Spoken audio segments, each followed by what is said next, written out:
Buenas tardes, soy el doctor Israel Becerril Gómez, especialista en cirugía, y el día de hoy vamos a hablar sobre infecciones oportunistas en pacientes inmunocomprometidos. La presentación incluye candidiasis oral, candidiasis esofágica y candidiasis gástrica.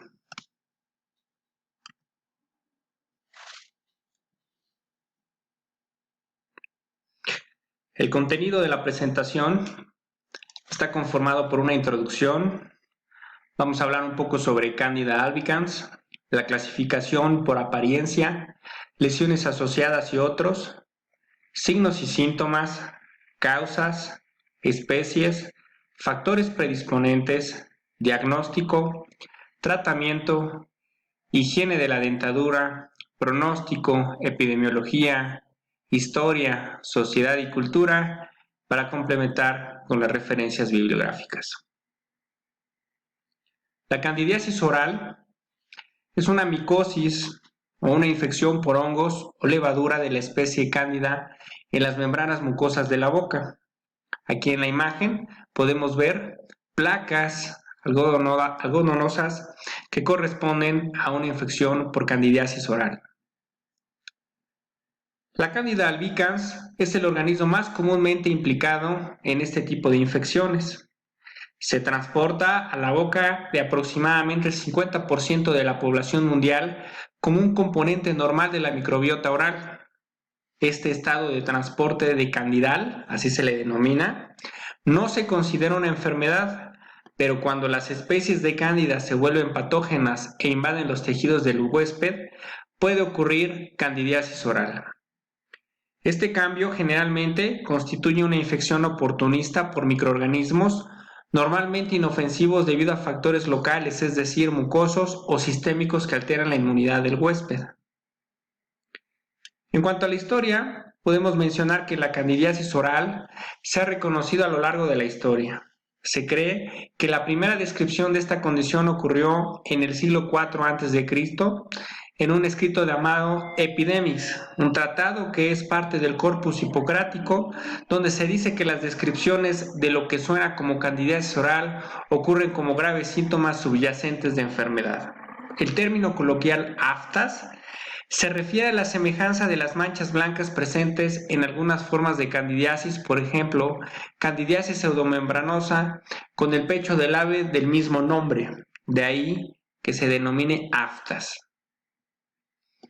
En cuanto a sociedad y cultura, muchas afirmaciones pseudocientíficas de los defensores de la medicina alternativa rodean el tema de la candidiasis. La candidiasis oral a veces se presenta de esta manera como un síntoma de candidiasis sistémica ampliamente prevalente, síndrome de hipersensibilidad por cándida, alergia a las levaduras o sobrecrecimiento gastrointestinal de cándida, que son afecciones médicamente no reconocidas.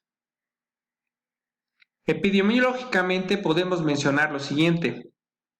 La candidiasis oral es con mucho la infección fúngica más común de la boca. Representa la infección oral oportunista más común en humanos con lesiones que solo ocurren cuando el medio ambiente favorece el comportamiento patógeno. La candidiasis orofaringia es común durante la atención del cáncer y es un signo oral muy común en personas con VIH.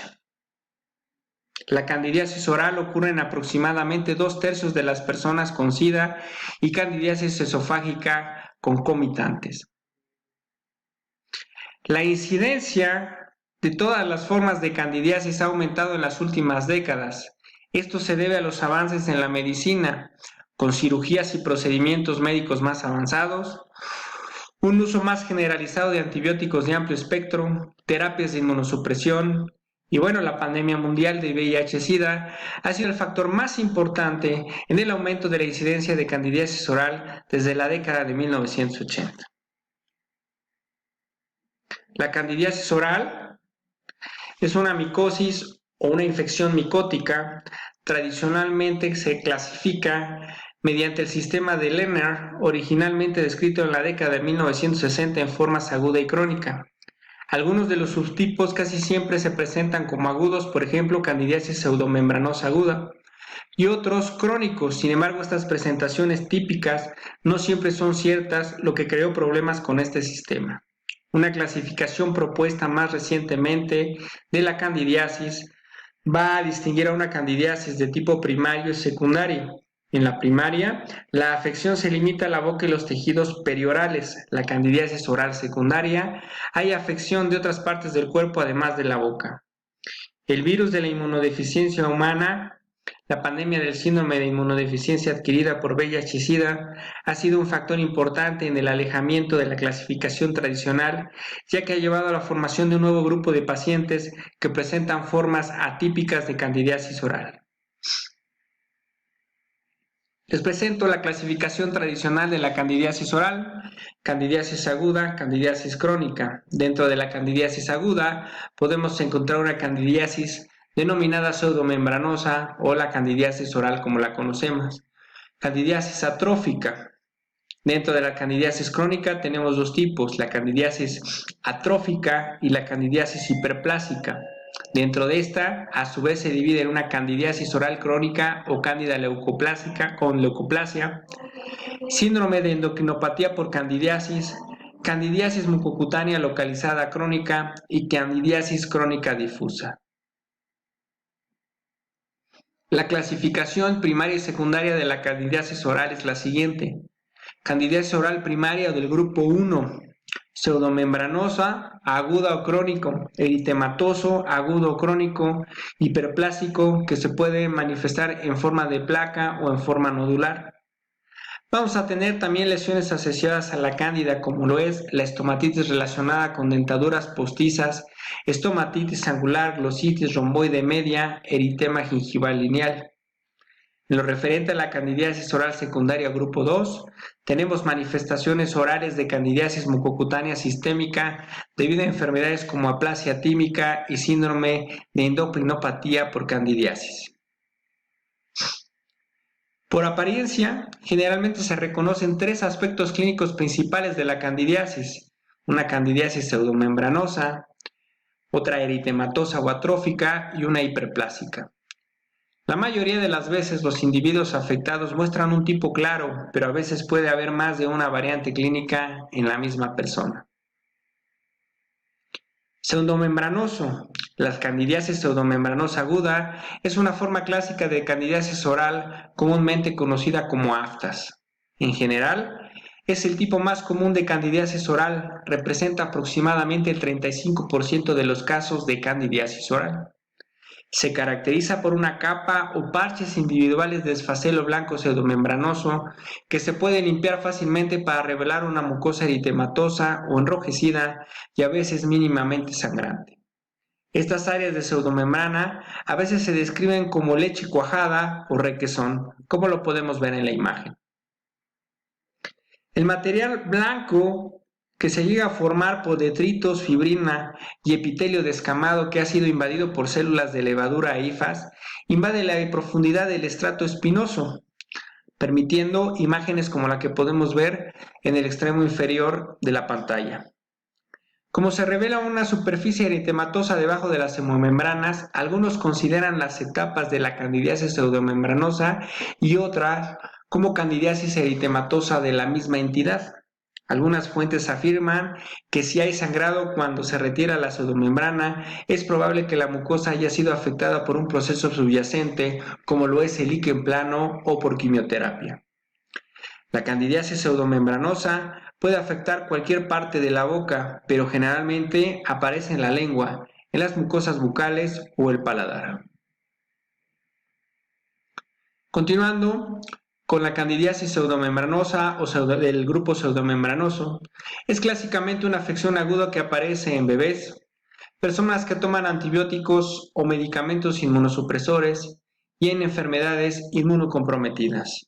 A veces puede ser crónico e intermitente e incluso durar muchos años. La cronicidad de este grupo generalmente ocurre en estados de inmunosupresión o de inmunodeprimidos, por ejemplo, en la leucemia o en aquellos que padecen VIH.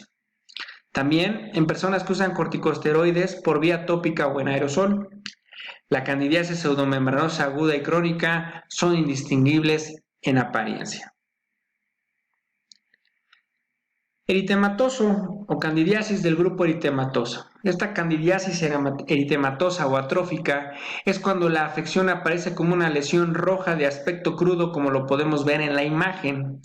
Algunas fuentes consideran la estomatitis relacionada con la dentadura postiza, con la estomatitis angular, la glositis de romboido mediano, así se le denomina, y la estomatitis inducida por antibióticos como subtipos de candidiasis eritematosa. Estas lesiones suelen ser eritematosas o iotróficas y pueden preceder a la formación de una pseudomembrana, dejarse cuando se retira la membrana o surgir sin pseudomembranas previas. Algunas fuentes afirman que la candidiasis eritematosa representa el 60% de los casos de todas las candidiasis orales. Cuando se asocia con esteroides inhalados, la candidiasis eritematosa, a menudo se utilizan para el tratamiento del asma, suelen aparecer a nivel del paladar o en el dorso de la lengua. Hay pérdida de las papilas linguales, se llama depapilación, dejando una área lisa como lo podemos ver en la imagen. La candidiasis eritematosa aguda generalmente ocurre en el dorso de la lengua en personas que toman corticosteroides o antibióticos a largo plazo, pero ocasionalmente puede ocurrir después de solo unos días de usar un antibiótico de tipo tópico. Esto generalmente se denomina dolor de boca con antibióticos, dolor de lengua con antibióticos o estomatitis inducida por antibióticos, porque comúnmente es dolorosa y roja.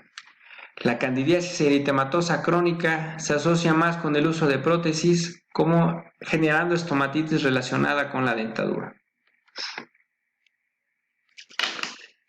Candidiasis del grupo hiperplásico. Esta variante también se denomina candidiasis en forma de placa o candidiasis de tipo nodular, como lo podemos ver en la imagen. La apariencia más común de la candidiasis hiperplásica es una placa blanca persistente que no se va a borrar. La lesión puede ser de una textura rugosa, como lo observamos en la fotografía, o inclusive de aspecto nodular. La candidiasis hiperplásica es poco común, representa aproximadamente el 5% de los casos de la candidiasis oral y generalmente es crónica y se encuentra en adultos. El sitio más común de afectación es la región de la comisura de la mucosa bucal, generalmente a ambos lados de la boca. Otro término para la candidiasis hiperplásica es la denominada leucoplasia candidiásica. Este término es un sinónimo en gran parte histórico de este subtipo de candidiasis, más que una verdadera leucoplasia. De hecho, puede ser clínicamente indistinguible de la leucoplasia verdadera, pero la biopsia de tejido muestra hifas candidiásicas que invaden el epitelio. Algunas fuentes utilizan este término para describir las lesiones de leucoplasia que son colonizadas secundariamente por especies de cándida, distinguiéndolas así de la candidiasis hiperplásica. Se sabe que cándida reside más fácilmente en la mucosa que está alterada, como puede ocurrir con la displasia y la hiperkeratosis en un área de leucoplasia. En cuanto a las lesiones asociadas, tenemos las lesiones asociadas a cándida son candidiasis orales primarias confinadas a la boca, donde se cree que las causas son múltiples. Por ejemplo, las bacterias y las especies de cándida pueden estar involucradas en este tipo de lesiones. Con frecuencia, la terapia antimicótica sola no resuelve permanentemente este tipo de lesiones, sino que se debe abordar los factores predisponentes subyacentes, además de tratar a la candidiasis. La queilitis angular, como la podemos identificar en la fotografía, va a ser una inflamación de las comisuras o de los ángulos de la boca, muy comúnmente involucrando especies de cándida, cuando a veces se usan los términos queilitis angular asociada a cándida o menos comúnmente Perleche monilial. Los organismos de cándida solo son responsables de aproximadamente el 20% de los casos y una infección mixta de Candida albicans y Staphylococcus aureus de aproximadamente el 60% de los casos. Los signos y síntomas de esta queilitis angular incluyen dolor, eritema o enrojecimiento, fisuras en uno o más comúnmente en ambos ángulos de la boca, como lo podemos identificar en la fotografía, edema La presencia de hinchazón que se va a observar intraocularmente y en las comisuras dentro de la comisura de la boca. La quilitis angular generalmente ocurre en personas mayores y se asocia con estomatitis relacionada con la dentadura postiza. La estomatitis en relación con la dentadura postiza, bueno, este término se refiere a una inflamación leve y eritema de la mucosa debajo de una dentadura postiza, generalmente una dentadura postiza superior en personas mayores desdentadas, sin dientes naturales remanentes. Algunos informes que hasta el 65% de los usuarios de dentaduras postizas tienen una condición hasta cierto punto de este tipo de estomatitis, como lo podemos ver en la imagen. El 90% de los casos están asociados con una especie de cándida, donde a veces los términos estomatitis por prótesis asociada a cándida o estomatitis inducida por prótesis asociada a cándida, CADIS, van a ser usados.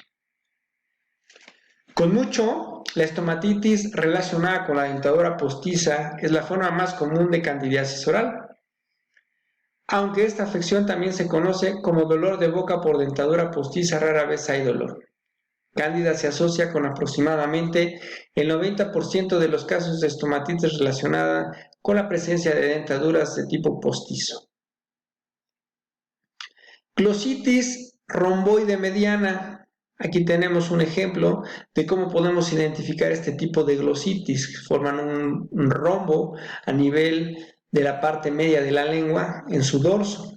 Se trata de una lesión elíptica o romboidea, como la estoy aquí señalando, en el centro de la lengua dorsal, justo por delante de las papilas circunvaladas.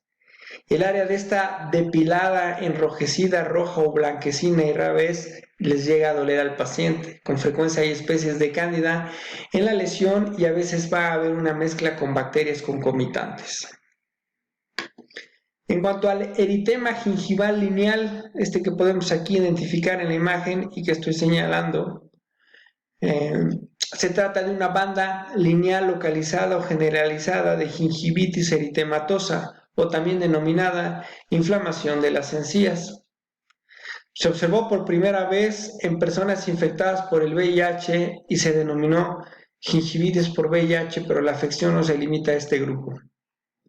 Las especies de cándida están involucradas y en algunos casos la lesión responde a la terapia antifúngica, pero se cree que existen otros factores como la higiene bucal y los del virus del herpes humano que van a favorecer el desarrollo de una eritema gingival lineal. Esta condición puede convertirse en periodontitis ulcerosa necrosante. Otro tipo de candidiasis va a ser una candidiasis oral multifocal crónica, como la tenemos en la imagen. Se trata de una forma poco común de infección por cándida crónica de más de un mes de duración que afecta a múltiples áreas de la boca sin signos de candidiasis en otras mucosas o regiones cutáneas. Las lesiones varían de color rojo y o blanco, como la podemos observar en la imagen. Inusualmente para las infecciones por cándida hay una ausencia de factores predisponentes como la inmunosupresión y ocurre en individuos aparentemente sanos, normalmente varones ancianos, en donde fumar va a ser un factor de riesgo conocido para el desarrollo de este tipo de candidiasis multifocal.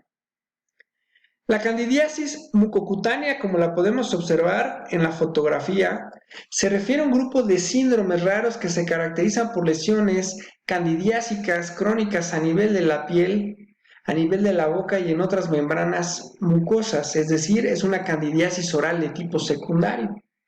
Y van a incluir a la candidiasis mucocutánea crónica localizada, candidiasis mucocutánea difusa o granuloma de cándida, el síndrome de candidiasis, endocrinopatía y el síndrome de timoma por candidiasis.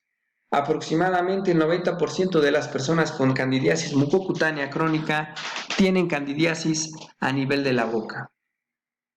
Los factores desencadenantes de la candidiasis van a ser el exceso de azúcar, bebidas alcohólicas, levadura, trigo y carbohidratos simples y refinados. Este tipo de alimentos, aparte de alimentar la cándida directamente, hacen aumentar los niveles de glucosa en la sangre, que también hará que se alimenten. Consumo de peces de piscifactoría, porque están intoxicados con mercurio y alimentados con soya transgénica, trigo y restos de animales muertos. Exceso de carne no ecológica debido a las hormonas y medicamentos con las que son alimentados los animales de granja convencionales. Consumo de embutidos porque están repletos de azúcar, lactosa, conservantes, colorantes y otras sustancias tóxicas. Uso de antibióticos porque destruyen la flora intestinal bacteriana, pero no la candidiasis, como otros medicamentos como la cortisona, que deprimen el sistema inmune, o los anticonceptivos, que destruyen nutrientes como la vitamina B6, que es indispensable para un sistema inmune saludable. Falta de nutrientes. Es más común la candidiasis en personas que no siguen unos buenos hábitos de alimentación, ya que sufren malas digestiones, fermentaciones, carencia en la absorción de los nutrientes o subidas y bajadas de azúcar en sangre, de modo que al final terminan con un sistema inmune totalmente debilitado. Carencia de enzimas digestivas y ácido clorhídrico. Cuando segregamos pocas enzimas, tenemos malas digestiones, se fermentan los alimentos en nuestro interior y sufrimos putrefacción intestinal. Entonces, irritamos la mucosa intestinal y desequilibramos la flora, dando pie al sobrecrecimiento de levaduras como la cándida. Uso y consumo de agua del grifo, ya que tiene cloro que destruye la flora intestinal y flúor que deprime el sistema inmune. Estrés prolongado en el tiempo. Cuando nos estresamos, el cortisol y los niveles de glucosa en sangre aumentan y por otro lado se deprime el sistema inmune y se destruye la flora bacteriana intestinal. El embarazo o niveles elevados de progesterona también es un factor desencadenante. Durante el embarazo los niveles de progesterona aumentan, induciendo a las glándulas endometriales a producir glucógeno, lo cual favorece el crecimiento de las cándidas vaginales. Por otro lado, unos niveles altos de progesterona pueden provocar resistencia a la insulina, cuando un exceso de glucosa en la sangre va a favorecer el crecimiento de cándida. Finalmente, también la diabetes y la obesidad van a participar como desencadenantes de la candidiasis. ¿Qué síntomas y signos vamos a tener? Los signos y síntomas dependen del tipo de candidiasis oral. Aparte de la aparición de las lesiones, generalmente no hay otros signos o síntomas. La mayoría de los tipos de candidiasis oral son indoloros, pero en algunos casos puede producirse una sensación de ardor. La candidiasis puede, por lo tanto, a veces ser mal diagnosticada como síndrome de boca ardiente. Una sensación de ardor es más probable con la candidiasis eritematosa o atrófica, mientras que la candidiasis hiperplásica es normalmente completamente asintomática. Abajo tenemos una fotografía en donde podemos nuevamente identificar los diferentes tipos de candidiasis que hemos estado conociendo a través de la presentación. La candidiasis atrófica aguda puede sentir o hacer sentir al paciente que la boca se ha escalado con un líquido caliente. Otro síntoma potencial es un sabor metálico, ácido, salado o amargo en la boca. El tipo pseudomembranoso rara vez causa algún síntoma, además de posiblemente alguna molestia o mal gusto debido a la presencia de las membranas. A veces el paciente describe a las pseudomembranas elevadas como ampollas. Ocasionalmente puede haber disfagia, dificultad para tragar, lo que indica que la candidiasis involucra la orofaringe o el esófago, así como también la boca. La tráquea y la laringe también pueden estar involucradas donde hay candidiasis oral y esto puede causar una ronquera en la voz del paciente. Aquí tenemos mencionados del 1 al 12 los diferentes tipos de Candida albicans, inclusive por orden de presentación, encabezando la lista Candida albicans, seguida por Candida tropicalis, Candida glabrata, hasta terminar con la Candida guillermondi. La Candida albicans representa aproximadamente el 50% de los casos de candidiasis oral y junto con la Candida tropicalis y la Candida glabrata representan en conjunto las tres el 80% de los casos. La candidiasis causada por especies que no son Candida albicans se asocian más comúnmente a pacientes en un estado de inmunodeficiencia como el VIH-Sida. Y dentro de ellas tenemos a la Candida dubliniensis y a la Candida geotrichium, que pueden volverse muy patógenas en este tipo de pacientes. Abajo tenemos imágenes microscópicas sobre los diferentes tipos de cándidas que acabamos de mencionar. Alrededor del 35 al 50% de los humanos poseen Candida albicans como parte de su microbiota oral normal. Con técnicas de detección más sensibles se informa que esta cifra aumenta al 90%. Este estado de portador candidal no se considera una enfermedad ya que no hay lesiones ni síntomas de ningún tipo. El transporte oral de cándida es un requisito previo para el desarrollo de la candidiasis oral. Para que las especies de cándida colonicen y sobrevivan como un componente normal de la microbiota oral, los organismos deben ser capaces de adherirse a la superficie epitelial de la membrana mucosa que recubre la boca. Esta adhesión implica adhesinas, por ejemplo proteína 1 de la pared de las hifas, y materiales poliméricos extracelulares, por ejemplo manoproteína. Las cepas de cándida con más capacidad de adhesión tienen más potencial patógeno que otras cepas. Las causas se va a deber a la prevalencia del transporte de cándida de acuerdo a su ubicación geográfica. Se informa un mayor transporte durante los meses de verano, en mujeres, en individuos hospitalizados, en aquellas personas con grupo sanguíneo del tipo O, en los secretores de antígenos del grupo sanguíneo en saliva, y el transporte se va o se encuentra a través de personas que comen una dieta alta en carbohidratos, en personas que usan dentaduras postizas, en personas con serostomía o boca seca, en personas que toman antibióticos de amplio espectro, en aquellos fumadores, en personas inmunocomprometidas, por ejemplo, debido a VIH, SIDA, diabetes, cáncer, síndrome de Down y desnutrición. La edad también influye en el transporte oral, con los niveles más bajos en los recién nacidos, aumentando dramáticamente en los bebés y luego disminuyendo nuevamente en los adultos. Las investigaciones han cuantificado el transporte oral de Candida albicans de 300 a 500 unidades formadoras de colonias en personas sanas. Más Candida se detecta temprano en la mañana y al final de la tarde. La mayor cantidad de especies de Cándida se van a alojar en la lengua dorsal posterior, seguidas de las mucosas palatales y bucales. La mucosa cubierta por un aparato oral, como una dentadura, alberga significativamente más especies de Cándida que la mucosa descubierta.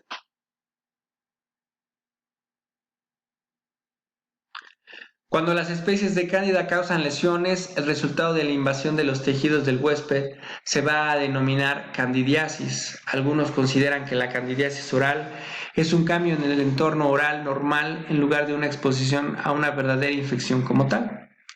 El proceso exacto por el cual las especies de Cándida cambian de actuar como estado comensal oral normal o saprofítico en el portador a actuar como un organismo patógeno en estado parasitario no se entiende completamente.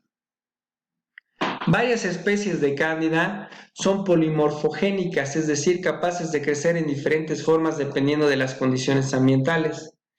Candida albicans puede aparecer como una forma de levadura o blastosporas que se considera relativamente inofensiva y una forma hifal asociada con la invasión de los tejidos del huésped. Además de las hifas verdaderas, Cándida también puede formar pseudohifas, células filamentosas, alargadas, alineadas de extremo a extremo. Como regla general, la candidiasis que se presenta con lesiones blancas es causada principalmente por especies de cándida en forma de hifas y lesiones rojas por formas de levadura. Candida albicans y Candida tubuliniensis también son capaces de formar tubos germinales o hifas incipientes y clamidosporas en las condiciones adecuadas. Candida albicans se clasifica serológicamente en serotipos A o B. La prevalencia es aproximadamente igual en individuos sanos, pero el tipo B es más frecuente en individuos inmunocomprometidos. Las defensas del huésped contra la infección oportunista de especies de Cándida son el epitelio oral, que actúa como una barrera física que impide que los microorganismos ingresen a los tejidos y es el sitio de las reacciones inmunes mediadas por células. Interacciones de competencia e inhibición entre las especies de Cándida y otros microorganismos en la boca, como los cientos de diferentes tipos de bacterias. Saliva, que posee acción de limpieza mecánica y acción inmunológica, incluidos los anticuerpos de inmunoglobulina A salival, que agregan organismos cándida y evitan que se adhieran a la superficie epitelial, y componentes enzimáticos tales como lisozima, lactoperoxidasa y antileucoproteasa. La interrupción de cualquiera de esos mecanismos de defensa del huésped local y sistémico constituye una susceptibilidad potencial a la candidiasis oral, que rara vez va a ocurrir sin la presencia de estos factores predisponentes. A menudo como una enfermedad de los enfermos que ocurre en los muy jóvenes, en los viejos y en los enfermos. Los factores locales del huésped son dentadura postiza, inhaladores de corticosteroides, flujo salival reducido y una dieta alta en azúcar. Los factores sistémicos del huésped son los extremos de la edad, trastornos endocrinos como lo es la diabetes mellitus, la inmunosupresión, antibióticos de amplio espectro como la tetraciclina y deficiencias nutricionales. La inmunodeficiencia es un estado de función reducida del sistema inmune que puede ser causado por afecciones o tratamientos médicos. La candidiasis pseudomembranosa aguda ocurre en aproximadamente el 5% de los recién nacidos. Las especies de cándida se adquieren del canal vaginal de la madre durante el parto y a edades muy tempranas el sistema inmunitario aún no se ha desarrollado completamente y no hay una respuesta inmune individual a las especies de cándida. Los anticuerpos infantiles contra el hongo normalmente van a ser suministrados a través de la leche materna de la madre. Otras formas de inmunodeficiencia que pueden causar candidiasis oral incluyen el VIH-Sida, la presencia de un cáncer activo y su tratamiento concomitante a base de quimioterapia o radioterapia. Los medicamentos con corticosteroides pueden contribuir a la aparición de candidiasis oral, ya que provocan una supresión de la función inmunitaria, ya sea a nivel sistémico local, mucoso, según las vías de administración. Los corticosteroides administrados tópicamente en la boca pueden tomar la forma de enjuagues bucales, pastillas para disolver o geles mucosos. A veces se utilizan para tratar diversas formas de estomatitis. Los corticosteroides sistémicos también pueden provocar el desarrollo de candidiasis. Los corticosteroides inhalados, por ejemplo, para el tratamiento del asma o la enfermedad pulmonar obstructiva crónica, no deben administrarse por vía tópica en la boca, pero inevitablemente hay contacto con la mucosa oral y orofaringe cuando se inhala. En los asmáticos tratados con esteroides inhalados, puede ocurrir candidiasis oral y clínicamente detectable en aproximadamente el 5 al 10% de los adultos y el 1% de los niños. Cuando los esteroides inhalados son la causa, las lesiones por cándida suelen ser la verdadera o la variedad eritematosa. La candidiasis aparece en los sitios donde el esteroide ha contactado con la mucosa, típicamente el dorso de la lengua, como a manera de una glositis media, y a veces también a nivel del paladar. Las lesiones candidatas en ambos sitios a veces se denominan lesiones de besos, porque se aproximan cuando la lengua está en contacto con el paladar. El uso de dentaduras postizas y la mala higiene de las dentaduras postizas, particularmente el uso continuo de dentadura postiza en lugar de retirarla durante el sueño, es otro factor de riesgo tanto para el transporte de candidatos como para la candidiasis oral. Las dentaduras postizas proporcionan un ambiente relativamente ácido, húmedo y anaeróbico porque la mucosa cubierta por la dentadura está protegida del oxígeno y la saliva. Las dentaduras sueltas y mal ajustadas también pueden causar traumas menores en la mucosa, que se cree que aumenta la permeabilidad de la mucosa y aumenta la capacidad de Candida albicans para invadir los tejidos. Estas condiciones favorecen el crecimiento de Candida albicans. A veces las dentaduras postizas se desgastan mucho o se han construido para permitir una altura facial inferior insuficiente. A esto se le denomina dimensión vertical oclusal, lo que lleva a un cierre excesivo de la boca, una apariencia a veces descrita como colapso de las mandíbulas. Esto provoca una profundización de los pliegues de la piel en las comisuras de la boca, pliegue nasolabial, creando en efecto áreas intertriginosas donde se puede desarrollar otra forma de candidiasis, la denominada queilitis angular, como la podemos ver en la imagen. Las especies de cándida son capaces de adherirse a la superficie de las dentaduras postizas, la mayoría de las cuales están hechas de polimetacrilato, explotan las microfisuras y grietas en la superficie de las dentaduras postizas para poder ayudar a su retención. Por lo tanto, Las dentaduras pueden llegar a ser cubiertas por un biofilm y actuar como reservorios de la infección que reinfecta comúnmente la mucosa. Por esta razón, desinfectar la dentadura postiza es una parte vital del tratamiento de la candidiasis oral en personas que usan dentaduras postizas, así como corregir otros factores como la altura facial inferior inadecuada y el ajuste de las dentaduras postizas. Boca seca. Tanto la cantidad como la calidad de la saliva son importantes defensas orales contra la cándida. La disminución de la velocidad del flujo salival o un cambio en la composición de la saliva denominadas colectivamente hipofunción o hiposalivación salival es un importante factor predisponente. La serostomía se enumera con frecuencia como una causa de candidiasis, pero la serostomía puede ser sugestiva u objetiva, es decir, un síntoma presente con o sin cambios reales en la consistencia de la saliva o la velocidad del flujo.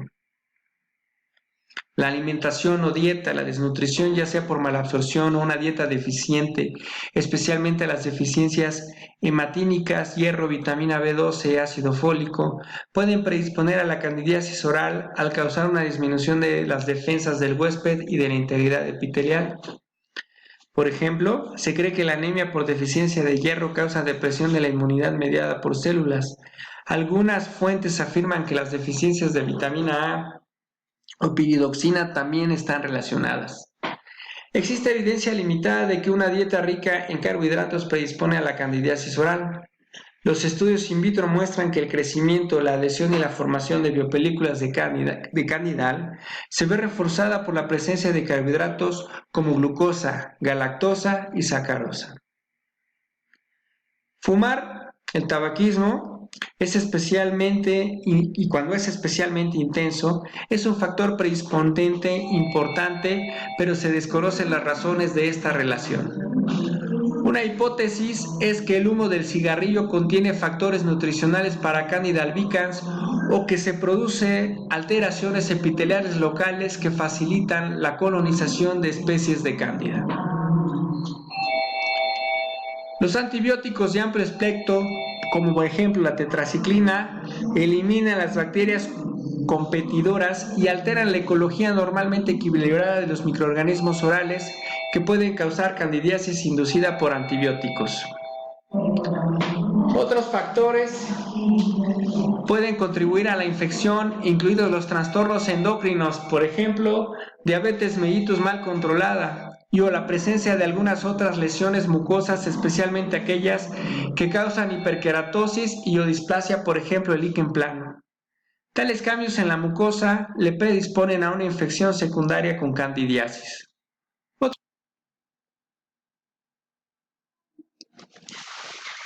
Otros factores pueden contribuir a la infección, incluidos los trastornos endocrinos como la diabetes mellitus mal controlada, y la presencia de algunas otras lesiones mucosas, especialmente aquellas que causan hiperkeratosis o displasia, por ejemplo el líquen plano. Tales cambios en la mucosa la predisponen a una infección secundaria con candidiasis. Otras alteraciones físicas de la mucosa a veces se asocian con el crecimiento excesivo de cándida, como lengua fisurada, perforación de la lengua, atopia y hospitalización. Por lo general, el diagnóstico se puede realizar solo a partir del aspecto clínico, pero no siempre. Como la candidiasis puede ser de apariencia variable y presentarse con lesiones blancas y rojas o combinadas, como lo podemos ver en la imagen, el diagnóstico diferencial puede ser extenso. En la candidiasis pseudomembranosa, el esfasolo membranoso se puede limpiar para revelar una superficie eritematosa debajo. Esto es útil para distinguir la candidiasis pseudomembranosa de otras lesiones blancas en la boca que no se pueden eliminar, como el líquen plano, la leucoplasia pilosa oral. La candidiasis eritematosa puede imitar la lengua geográfica y la candidiasis eritematosa suele tener un borde difuso que ayuda a distinguirla de la eritroplasia, que normalmente tiene un borde bien definido. Las investigaciones especiales para detectar la presencia de especies de cándida incluyen hisopos bucales, enjuagues bucales, frotis bucales. Los frotis se recogen raspando suavemente la lesión con una espátula o un depresor de la lengua, y los residuos resultantes se aplican directamente a un portaobjetos de vidrio.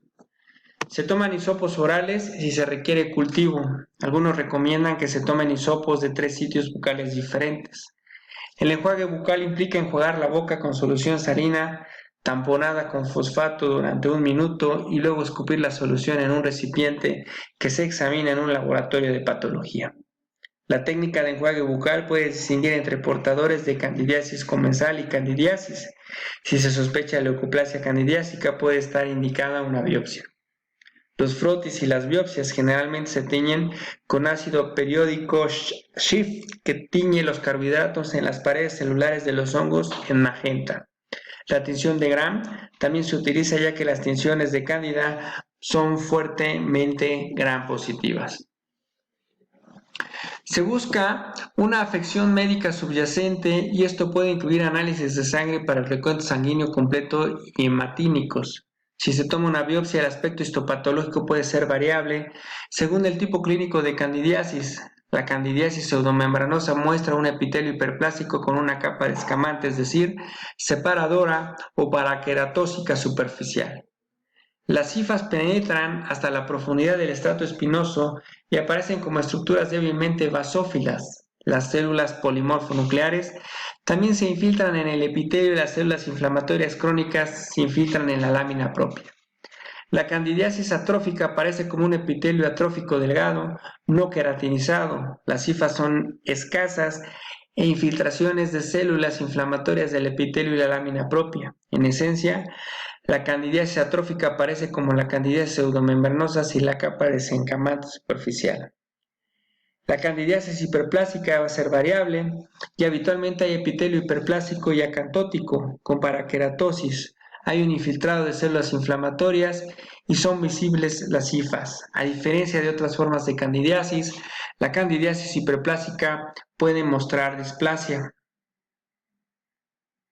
La candidiasis oral puede ser tratada con tópicos antifúngicos, fármacos tales como la nistatina, el miconazol, violeta de genciana o anfotericina B. Es posible que se requiera la incisión quirúrgica de las lesiones en los casos que no responden a los medicamentos antimicóticos. La inmunosupresión subyacente puede ser médicamente manejable una vez que se identifica y esto ayuda a prevenir la recurrencia de infecciones por cándida.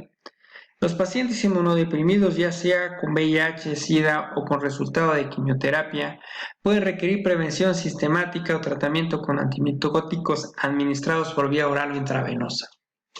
Existe una fuerte evidencia de que los medicamentos que se absorben o se absorben parcialmente en el tracto gastrointestinal pueden prevenir la candidiasis de manera más efectiva que los medicamentos que no se absorben de la misma manera. La candidiasis es secundaria al uso de corticosteroides o antibióticos. Se puede suspender el uso, aunque esta no siempre es una opción factible. La candidiasis secundaria al uso de esteroides inhalados se puede tratar enjuagando la boca con agua después de tomar el esteroide. El uso de un dispositivo espaciador para reducir el contacto con la mucosa oral puede reducir en gran medida el riesgo de candidiasis oral. En la candidiasis oral recurrente, el uso de antifúngicos azoles pone en riesgo la selección y el enriquecimiento de cepas de organismos por cándida resistentes a los medicamentos. La farmacoresistencia es cada vez más común y representa un problema grave en personas inmunodeprimidas. El uso profiláctico de antifúngicos a veces se emplea en personas con enfermedad por VIH durante la radioterapia, durante la terapia inmunosupresora o antibiótica prolongada, ya que el desarrollo de la infección por cándida en estos grupos puede ser más grave. La carga de cándida en la boca se puede reducir mejorando las medidas de higiene bucal, como el cepillado regular de los dientes y el uso de enjuagues bucales antimicrobianos, dado que fumar se asocia con muchas formas de candidiasis oral. Dejar de fumar puede ser beneficioso. La lejía puede corroer los componentes metálicos, por lo que si la dentadura contiene metal, se puede remojar 2 veces al día en una solución de clorhexidina. Un método alternativo de desinfección es usar una solución al 10% de ácido acético o de vinagre como remojo durante la noche, o poner la dentadura postiza en el microondas en 200 mililitros de agua durante 3 minutos a 650 vatios. La esterilización por microondas Solo es adecuada si no hay componentes metálicos presentes en la prótesis. También se puede aplicar medicamentos antimicóticos a la superficie de ajuste de la dentadura antes de volver a colocarla en la boca. La gravedad de la candidiasis oral está sujeta a una gran variabilidad de una persona a otra y en la misma persona de una ocasión a otra. El pronóstico de dicha infección suele ser excelente después de la aplicación de tratamientos tópicos o sistémicos. Sin embargo, la candidiasis oral puede ser recurrente. Las personas continúan en riesgo de padecer la infección o la afección si los factores subyacentes como la reducción del flujo de saliva o la inmunosupresión son rectificables. La candidiasis puede ser un marcador de enfermedad subyacente, por lo que el pronóstico general también puede depender de esto. Por ejemplo, una candidiasis eritematosa transitoria que se desarrolló después de la terapia con antibióticos generalmente se resuelve después de suspender los antibióticos, pero no siempre de inmediato y por lo tanto conlleva un pronóstico excelente. Pero la candidiasis en ocasiones puede ser un signo de una patología no diagnosticada más siniestra, como VIH-Sida o la presencia de leucemia. Es posible que la candidiasis se propague hacia o desde la boca, desde sitios como la faringe y el esófago, los pulmones, el hígado, la región anogenital, la piel o las uñas. La propagación de la candidiasis oral a otros sitios generalmente ocurre en personas debilitadas. También es posible que la candidiasis se transmita por contacto sexual. En raras ocasiones, una infección candidiásica superficial como la candidiasis oral puede causar candidiasis invasiva e incluso resulta fatal. El papel de la candidiasis en el hospital y los pacientes ventilados no está del todo claro. Sin embargo, existe un riesgo teórico de interacción positiva de cándida con bacterias tópicas. Candidiasis esofágica es una infección oportunista del esófago por Candida albicans. La enfermedad generalmente se presenta en pacientes inmunocomprometidos, de estados inmunocomprometidos, estados de posquimioterapia o en SIDA. También puede ocurrir en pacientes sin factores de riesgo predisponentes y es más probable que sea sintomática en los pacientes. También se conoce como esofagitis por Candida o esofagitis monilial. Y aquí tenemos algunos ejemplos de una afección por Cándida a nivel del tracto esofágico. La candidiasis orofaringea o COF se va a referir a la infección de la mucosa oral, en el que la cándida es la responsable de la mayoría de las infecciones fúngicas orales. De ellas, la Candida albicans sería la principal especie causante de la infección, y la infección puede extenderse hacia el esófago, causando la candidiasis esofágica, como lo podemos observar en estas imágenes endoscópicas. ¿Qué produce la candidiasis esofágica? La infección esofágica se va a producir principalmente en personas que sufren alteraciones en los mecanismos de defensa que protegen al esófago de infecciones. Las causas principales son la presencia de la Candida albicans, el virus simple del herpes simple y la presencia del citomegalovirus. Síntomas y signos. Las personas con candidiasis esofágica típicamente se presentan con disfagia y dolor para tragar. La candidiasis esofágica a la larga puede resultar en una pérdida de peso. Hay a menudo la presencia de aftas a nivel de la boca y algunos pacientes se presentan con candidiasis esofágica como una primera presentación de una candidiasis de tipo sistémica. En el diagnóstico de la candidiasis esofágica podemos mencionar la siguiente. En la mayoría de los casos se establece el diagnóstico basado en la respuesta a la terapia. Los pacientes con sospecha de candidiasis esofágica deben recibir un breve curso de la terapia antimicótica con fluconazol.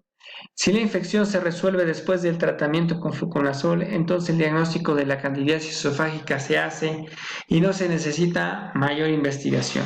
Sin embargo, la infección persiste o si hay otros factores involucrados que pueden justificar una investigación más, entonces el paciente será sometido a una endoscopia digestiva si es seguro hacerlo. La endoscopia revelará a menudo una difúsica pero clásica elevación de placas que característicamente pueden quitarse de la mucosa por el endoscopio. El cepillado o la biopsia de las placas de muestras de la levadura o pseudohifas por histopatología van a ser características en este tipo de candidiasis.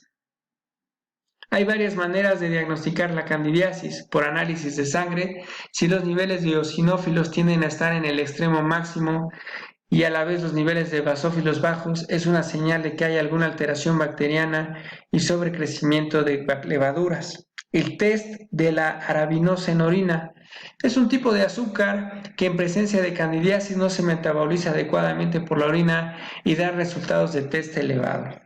Cultivos microbiológicos para analizar la presencia de levaduras, ya sean vaginales, de la mucosa bucal, oftalmológico, nasal o de heces. Por aparatos de bioresonancia, pruebas de resistencias a los distintos antifúngicos, por kinesiología.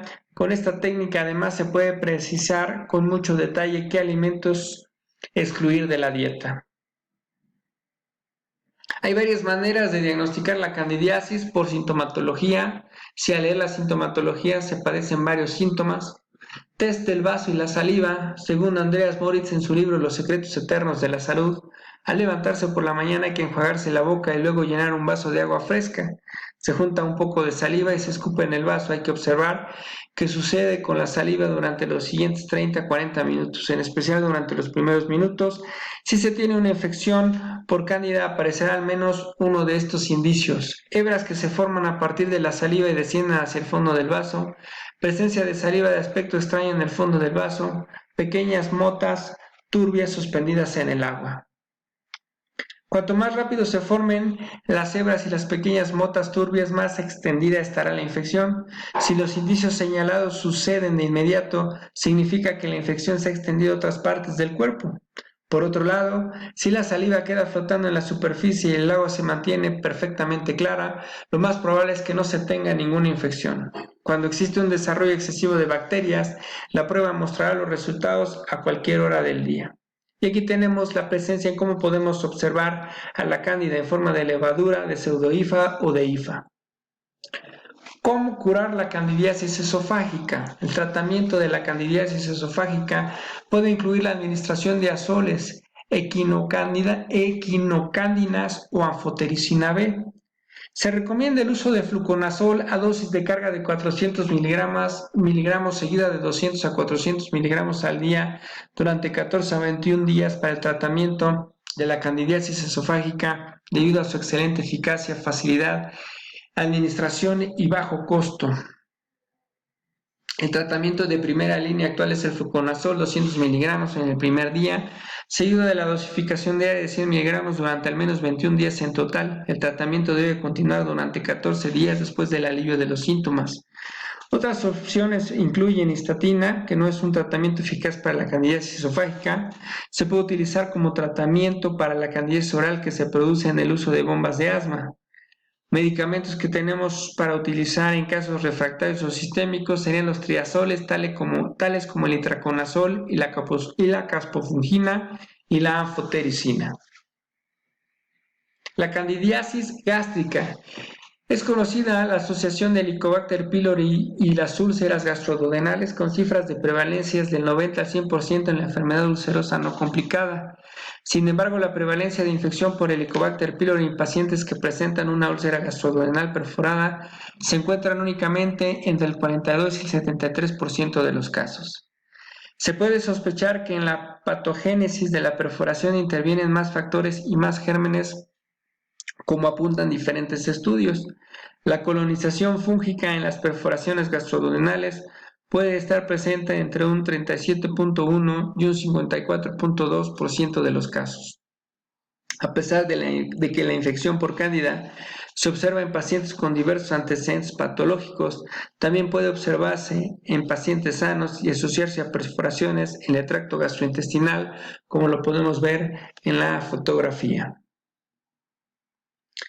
La cándida gástrica se encuentra de forma saprófita en el tracto digestivo en un alto número de los sujetos. La infección por cándida y la formación de la úlcera gastroduodenal dependen de la relación entre el huésped y el germen. Las infecciones fúngicas suelen producirse en enfermos diabéticos con un mal control metabólico, pacientes inmunodeprimidos, especialmente con virus de la inmunodeficiencia humana, pacientes de edad avanzada o malnutridos, enfermos oncológicos o con enfermedades sistémicas, pacientes con una disminución de la acidez del estómago debido a la ingesta de antiácidos o inhibidores de la bomba de protones, pacientes en tratamiento con corticoides o antibióticos de amplio espectro. Los pacientes que reúnen 3 o más criterios son pacientes con alto riesgo de presentar infecciones fúngicas. Otro factor que influye en la formación de la úlcera gastrodenal es la virulencia de la cándida. Destacan los factores de adherencia, la capacidad de proliferación y de secreción de proteasas y fosfolipasas. Estas últimas inducen directamente la lesión en la pared gastrodenal. Candida albicans suele causar con mayor frecuencia la infección y con menor frecuencia Candida tropicalis, Candida glabrata, Candida krusei en un 13.5%. La infección esofágica es la más común y se manifiesta con un cuadro de odinofagia, disfagia o hemorragia. Menos frecuente es la infección de úlceras gástricas por Cándida, que provoca en raras ocasiones la presencia de hemorragia o en el peor de las ocasiones una perforación, como lo podemos ver aquí en la imagen.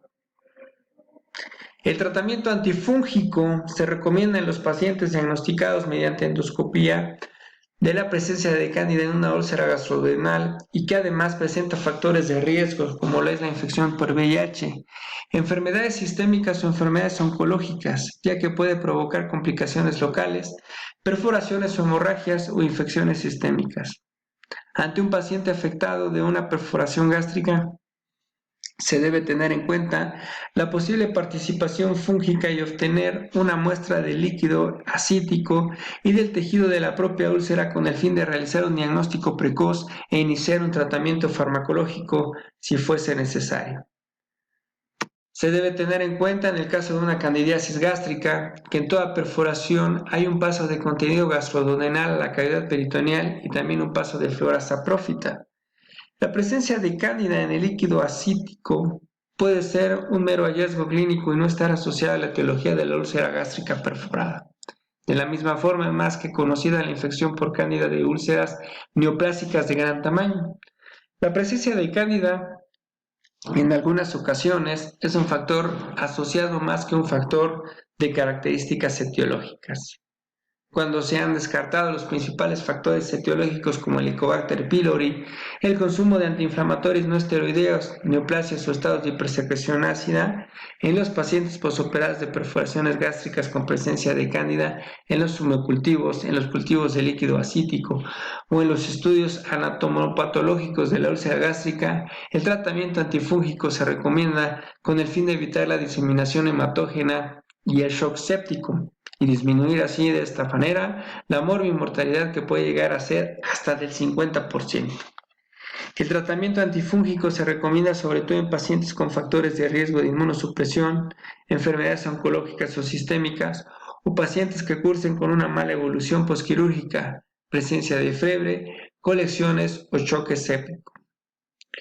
La candidiasis intestinal va a ser una infección que afecta al intestino delgado causado por diversas variedades de cándida, parásitos de hongos, especialmente del Candida albicans, aunque existen unas 150 especies de la cándida de manera distinta.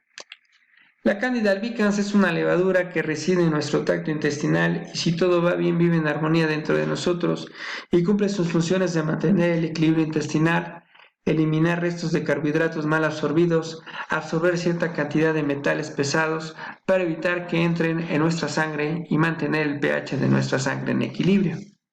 La candidiasis surge cuando por varios factores se deprime el sistema inmune y se desequilibra la flora intestinal, causando el crecimiento excesivo de esta levadura.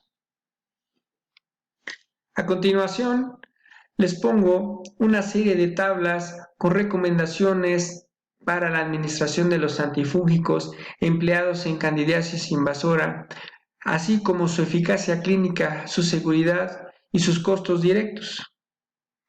También el tratamiento de la candidiasis orofaringea y esofágica, que va desde el uso del fluconazol, el miconazol, la anfotericina, el voriconazol, la cosfenfucina e inclusive los diferentes días de duración que deben de asegurarle un éxito en el tratamiento. la dosificación y la duración de la terapia de los antifúngicos disponibles para la presencia de la candidiasis invasora, ya sea candidiasis oral, candidiasis faríngea, candidiasis esofágica, candidiasis gástrica o candidiasis intestinal. Esta sería nuestra bibliografía y de antemano le doy las gracias por su atención.